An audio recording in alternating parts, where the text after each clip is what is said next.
Alright, ready? Hey, this is Basil and Will from Grayson Hobby, and today we're going to go over the new Eachine Wizard F3 version. Oh my lord. Oh, look at that. They just dialed in, man.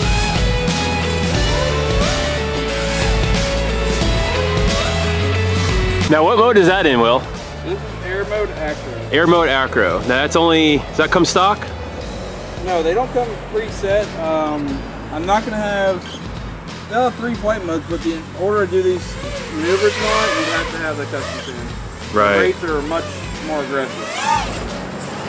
Man, I can see the propeller almost stop. That's pretty cool. Well, this is running multi-shot instead of 1-shot, and the gyros are running almost twice as fast. Alright, in this video we're going to go over the differences between the F3 version and the NAS version. We're also going to go over the differences between the Grayson Hobby Silver package and the Grayson Hobby Gold package, which has our custom tunes that have been tuned and tweaked. Alright, well, here's the F3 version. Yeah, this is the F3. So basically, Eachine's done a couple changes on here. First things first, the F3 flight controller versus the older NAS Rev 6. So we have a faster flight controller capable of all the newer beta flights and all that. Also has 2205 motors versus 2204. What that means, and really quick, the 22 number is going to be your circumference of the motor, the round, the measure from in millimeters. And then the second number will be the 0405. That's going to be how tall. And this is of the straighter, the magnet right. assembly inside, not the physical dimensions of the motor. Right. So it's you only get 1 millimeter, so it doesn't sound like a lot, but percentage-wise, that's going to be a lot more power. But there's a trade-off. You are having more amp draw. Yeah, yes. It might. Your battery might go suck down a little quicker. Right. So you're not going to fly as long as the first one, but you have more power. So there is a little trade-off. You have this more power versus the longer flight time or shorter flight time. I'm impressed. You actually. Some guy did his homework.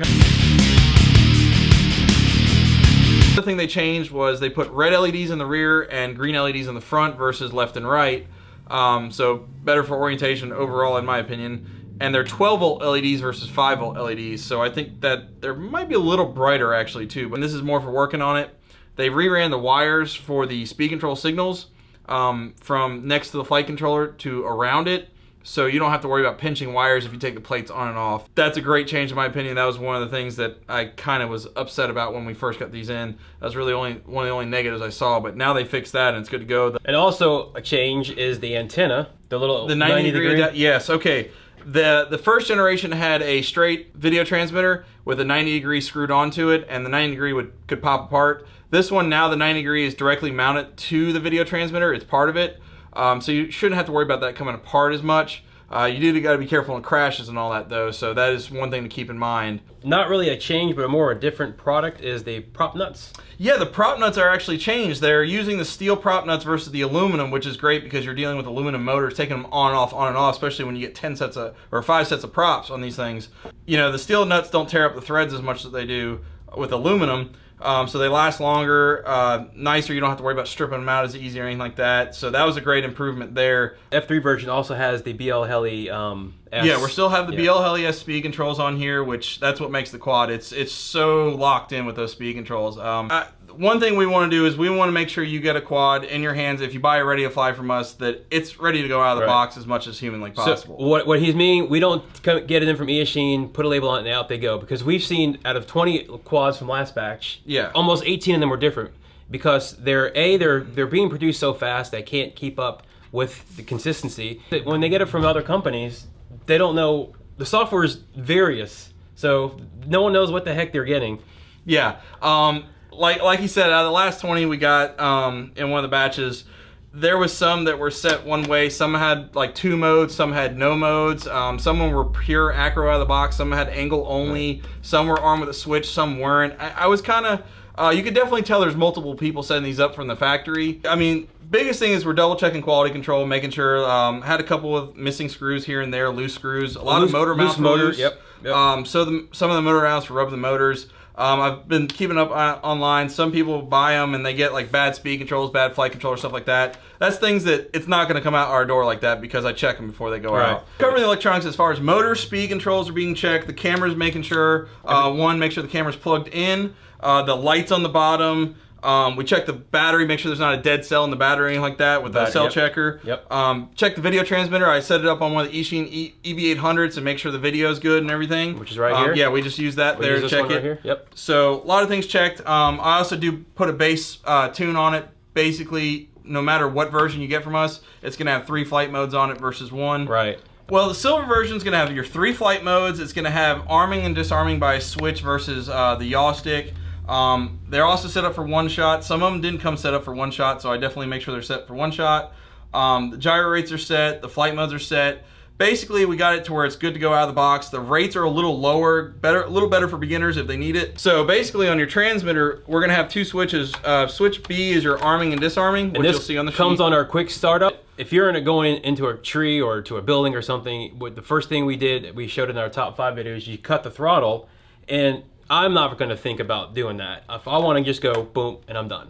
Yeah, another reason for that is if you're running air mode, which the motors are always spinning, or if you don't have motor stop on, the motors are always spinning and it takes a couple seconds to disarm, and by that time, if you're stuck in a tree, the motor could burn out an ESC. You burned out your ESC.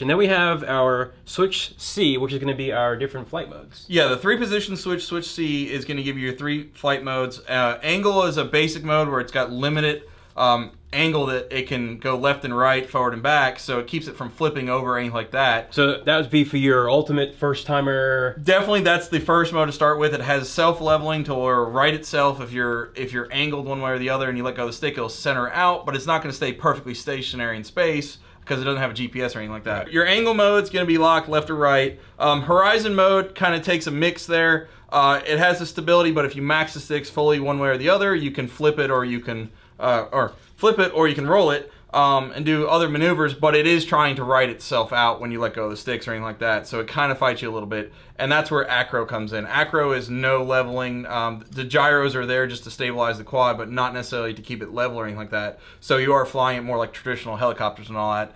That's what you guys see all the pros doing in the videos. They're flying in acro mode without leveling so they can do the really cool maneuver. With acro mode, you give it full left, it's going to go left or right.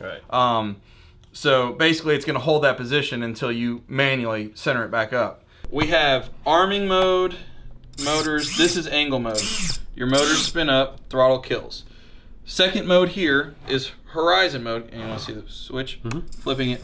Motors go to slow idle. So now we have always active. Can you see the switch in this? Then air mode, motors are always spinning. But at any point, flip it, kill the motors. So if you're flying, kill the motors. And that's our 3 flight modes. Again, this is only our Grayson Hobby Wizard 220s. If you buy it from somewhere else, you are not going to get the 3 flight modes out of the box. You are not going to get an arm-disarm switch. Not sure what you're going to get on it, to be honest. Right. What's the gold come with? Well, the gold on top of it, I personally set them up. I go through each one. I've done a lot of black box tuning with these things, which is a data recorder. The rates and all that, I've dialed in, the gyros, make sure they're good. Hold on. Black box, is that like what's in the airplane? It's a data recorder, so yes, in theory, it's a black box. All right. It's a chip on the flight controller that allows you to data log and stuff like that. But basically, the gold edition, I have a lot of tuning based in there for the PIDs. Gyros are set better. I have multi-shot enable, which is the fastest protocol right now. There is something called D-Shot, but it's still experimental, so we're not going to put that on your quads because it's changing daily on that one. Right. Just watch the descriptions of our listings. Yeah, as software updates, we'll update the listings. The gold package is going to have the latest and most stable keyword for the flight controller and speed controls and electronics that are in this quad. Yes, so it's keyword stable, because you can put on the latest greatest and then it's useless. We see that all the time. But basically the rates are tuned up a little more. I do have Expo on it, but compared from the basic package, the roll rate and flip rate is probably double of what it normally is on the ones I set up with the gold series. The sub trim, I go through and make sure the sub trims and endpoints are all that are perfectly, 1,000, 2,000, all that. I set a lot of custom stuff. Basically, I'm setting these quads up as if it was my own, just like I do on my own. One thing on the gold that I do, the fiber washers we put under the motors for the LEDs. The hot and negative run alongside. If you're taking the screws on and off, or having to tighten every so often, eventually you'll wear through the enamel, or if they're over tightened from the factory, you could have a ground short there, so that's going to drain your battery faster and get the frame warm, stuff like that. So we actually put fiber washers on each one before they go out the door. So again, I'm pretty much setting these up as like my personal quad that you see in the videos. Now keep in mind, this is not a quick process. So if you order this Gold Series, just know it's not going to be basically next day, maybe a day or two before we get the ship out, depending on the day of the week, you have time to set them up. If you've flown helicopters or anything like that before, you have any prior experience with quads, you could probably jump into that better one. I got some Expo turned in around center, so it's pretty stable around center stick, but it has potential to do a lot more out of the box. If you want something really aggressive or more aggressive per se, and not have to worry about connecting the computer, downloading the newest updates, stuff like that, because there's a lot of things on these, when you connect the computer, you have to download drivers and all that for the F3 boards. And that's a whole entire hobby itself, just trying to keep up with the latest software. Oh, it's not a hobby, it's frustration. It's not just go on, read some thread, plug it in, you're going. I mean, it's... Using those, I can get these dialed in extremely well. Right, and the video we have outside, you can see the video, it was freaking phenomenal. But the biggest thing is, guys, regardless of which setup you get, anything you get from us ready to fly wise, the plug and plays, they're just going to be stock tuned because I don't know what radios you have. I can't really set those for that. So pretty much a ready to fly is going to have the 3 flight modes set. An R for plug and play model, whatever they name it, is only going to have the basic check for the electronics, make sure the motor, speed controls, camera, and video just the top part. This bottom part won't apply to, because we have nothing to test. I mean, there's not a radio, or there's no radio to there's bind. no receiver. So how can we flip switches on? Yeah, the firmware will be whatever comes with on the ARFs and all that. So when they leave Grayson Hobby, they're going to be as awesome as they possibly could be. Speechless. Okay, that wraps up our video of the Wizard F3. Remember, we have 2 options: the silver configuration and the gold configuration. This is the F3 Wizard, and it's a blast to fly. Hope you guys like the video here. So, but this is something completely unexpected for this price. He's speechless over here. So I really like flying. Give us a thumbs up, give us a like, subscribe below. We got a bunch of more videos coming with that guy. I'm having a blast, and I get to crash it. If I ever get my hands on one, I'm gonna fly it. So, see ya.